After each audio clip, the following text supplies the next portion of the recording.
कला एक अशी गोष्ट जी माणसाला स्वस्थ बसू देत नाही. तो कितीही एकटा असला तरी त्याची साथही सोडत नाही. असं म्हणतात, कला ही एक साधना आहे. वरळीच्या सीमाताईंचा विश्वास दृढ होता की प्रत्येक महिलेने जर स्वतःतली कला जोपासली तर ती स्वतः आत्मनिर्भर होईल. आणि म्हणूनच बृहन्मुंबई महानगरपालिकेच्या मदतीने त्यांनी आकृती महिला बचत गटाची स्थापना केली.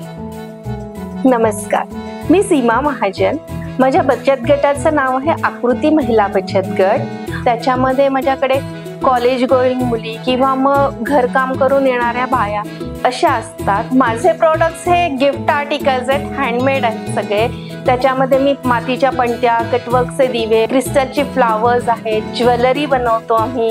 आता साधा सूप विचार करा तुम्ही, आपण जे सूप वापरतो त्याचं छोटं व्हर्जन करून आम्ही त्याच्यात दिवा बनवलाय. PMC थ्रू आम्हाला स्टॉल मिळाले, काळा घोडामध्ये मिळाला वगैरे, आणि त्याच्या थ्रू आम्हाला ऑर्डर्स मिळत गेले. लेडीजचं म्हणाल तर त्यांचं असं असतं की आपला घर खर्च तर आपण जे मिस्टर देतात त्याच्यात होतोच, पण आपल्याला थोडं अजून शिल्लक करून काहीतरी घ्यायचं असतं. त्याच्यासाठी लेडीज येतात आणि मग त्या पण त्यांचं काम करतात आणि त्याच्यातून ते त्यांच्या हौसे मौजे किंवा त्यांना काय जे त्यांची स्वप्न असतात ती त्यातून ते पूर्ण करतात. मला असं वाटतं की प्रत्येक स्त्रीमध्ये किंवा मुलीमध्ये काहीतरी कलागुण आणि काहीतरी एक युनिकनेस असतो. तो त्यांनी वापरला ना तर त्याचा व्यवसायात किंवा त्यांच्या जी हॉबी आहे ते त्याच्यामध्ये ते नक्कीच काहीतरी अचीव करू शकतील.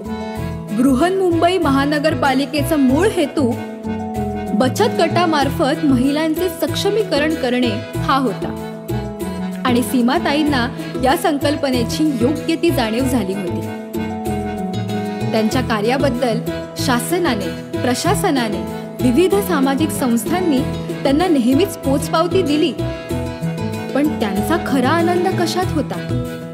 तर या महिलांमधील कला जिवंत ठेवण्यात. कारण ह्या गोष्टीची जाणीव त्यांना नेहमीच होती.